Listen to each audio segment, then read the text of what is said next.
Number one, Azane Kaka number one. Bonjour et bienvenue à tous. On dit qu'il y a plus de plantes et d'espèces animales qui sont éteintes que toutes les espèces vivantes aujourd'hui. C'est vraiment dommage, surtout pour la communauté scientifique qui aurait tout donné pour voir et étudier ces créatures de leur vivant. Cependant, avec les récents progrès technologiques, la génétique et le clonage, ramener certains de ces animaux éteints à la vie semble plus que jamais possible. Aujourd'hui, nous allons examiner des animaux disparus que les scientifiques veulent ramener parmi les vivants. Surtout restez attentifs au choix du jour. Même vous voudrez sûrement voir cet animal remarcher sur Terre. Avant de nous lancer, assurez-vous de vous abonner et d'activer les notifications pour ne rater aucune de nos prochaines vidéos. Et maintenant, attention, c'est parti!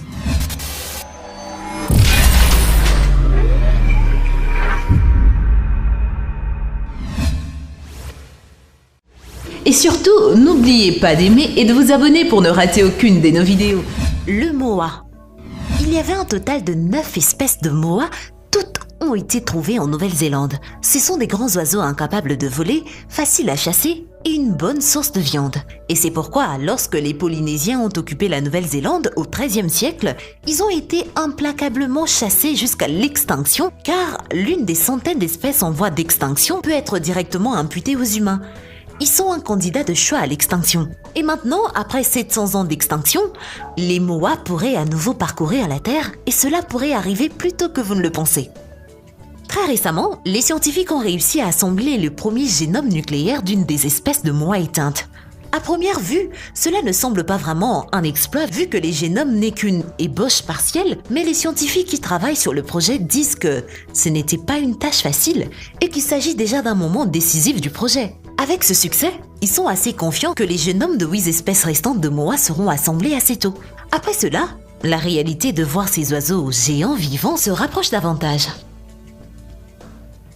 Le bouquetin des Pyrénées.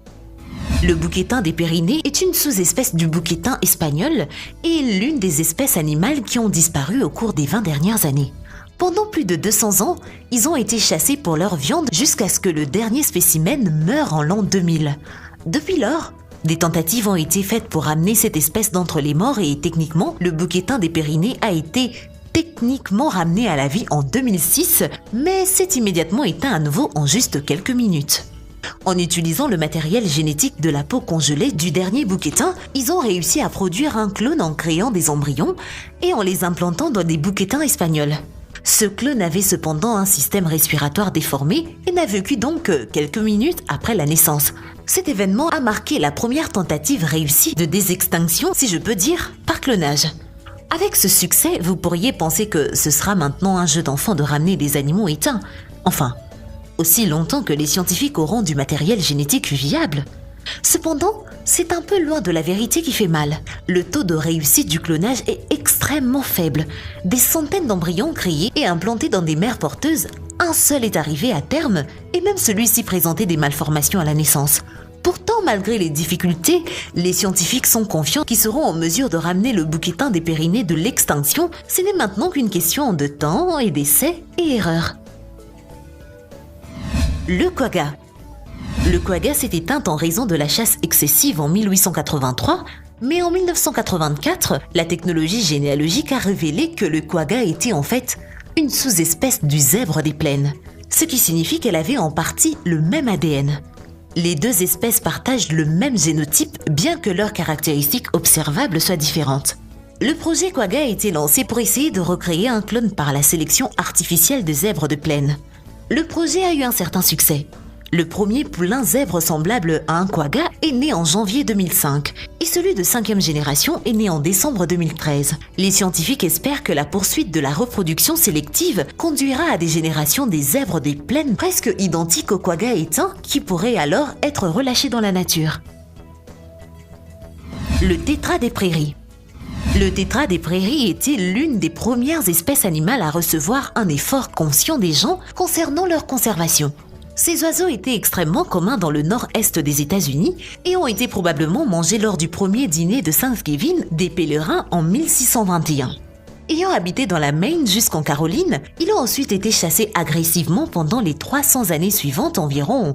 Jusqu'en 1870, l'oiseau ne pouvait être trouvé que sur Martha's Vineyard. Lorsque cela s'est produit, les autorités locales ont interdit la chasse et ont établi une réserve pour protéger les habitats restants.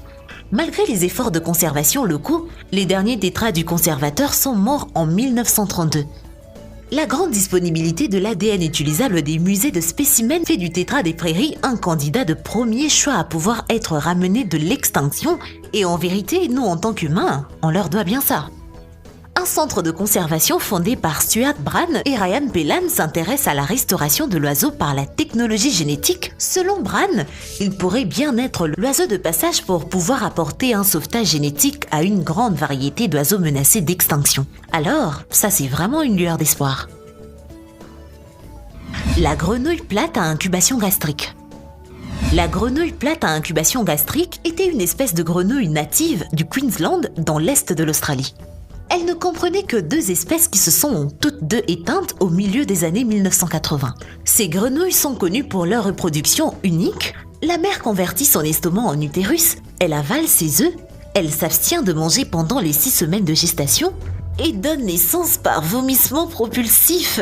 Cette espèce est un candidat idéal pour la désextinction. Surnommé le projet Lazare du nom d'un personnage biblique qui a été ramené à la vie, ce projet a été mis en place dans le seul but de faire revenir ces grenouilles de l'extinction et ces dernières années, il a en fait parcouru un long chemin.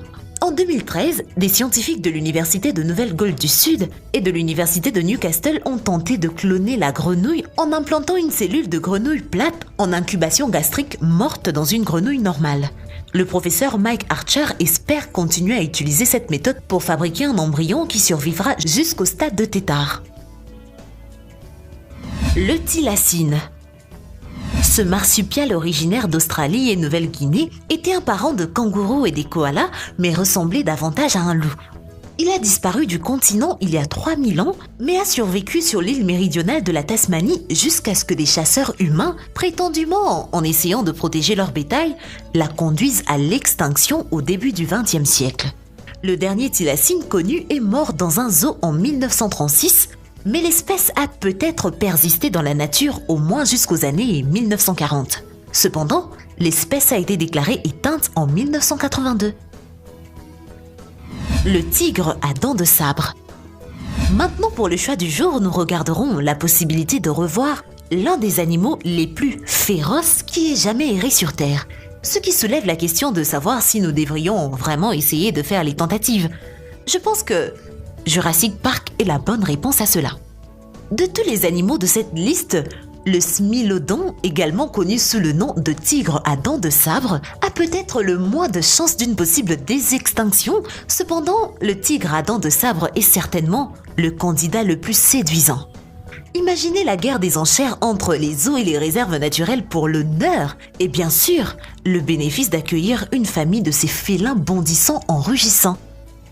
Le côté négatif est qu'il n'est pas du tout évident que l'on puisse récupérer suffisamment d'ADN de smilodon pour faire de cela une possibilité technique. Et ce n'est pas comme si le tigre à dents de sabre avait des parents vivants particulièrement proches. Et puis il y a la question de savoir c'est que l'induction réussie d'un tigre à dents de sabre signifierait pour les proies sans défense du Serengeti, et sans parler des grands félins déjà menacés qui seraient en concurrence directe avec le tigre à dents de sabre. Je vous parie tout ce que j'ai qu'il gagnerait sûrement. Le dilemme impliquant la possibilité que la désextinction des animaux éteints pourrait pousser les espèces actuelles à l'extinction est le principal argument des gens contre la désextinction, et il faut bien admettre qu'il marque un point. Quelle est votre position sur cette question? Dites-nous tout dans les commentaires. Le mammouth laineux. Ces herbivores de l'ère glaciaire, dont les plus proches parents vivants sont l'éléphant d'Asie, vivaient sur plusieurs continents du Nord et avaient un épais pelage qui les protégeait du froid extrême. Ces animaux massifs hirsutes se sont éteints il y a environ 4000 ans, mais ils ont toujours été au centre des discussions sur la renaissance des espèces éteintes. Étant donné la fréquence à laquelle on trouve des individus congelés dans le permafrost, on penserait qu'il serait facile de récupérer le génome d'un mammouth laineux et de cloner cet énorme éléphant pour le faire renaître de l'extinction. Eh bien, ce n'est pas aussi simple. Trouver un génome viable est assez difficile, et il y a aussi la question de trouver un hôte qui portera l'embryon. Le candidat le plus probable serait une femelle éléphant d'Afrique. Pensez aussi au fait que le mammouth est de loin le plus grand candidat pour la désextinction. Même un petit troupeau nécessiterait un territoire immense et pourrait finir par faire disparaître de la chaîne alimentaire d'autres herbivores. Alors, quel animal éteint aimeriez-vous voir ramené à la vie? Dites-nous tout dans les commentaires. Merci d'avoir été avec nous. N'oubliez pas de laisser un like. Je vous dis à très bientôt pour plus de vidéos encore plus divertissantes. Bye bye. Eh bien, merci d'avoir suivi cette vidéo et surtout, n'oubliez pas d'aimer et de vous abonner pour ne rater aucune de nos vidéos. Quant à moi, je vous dis bye bye.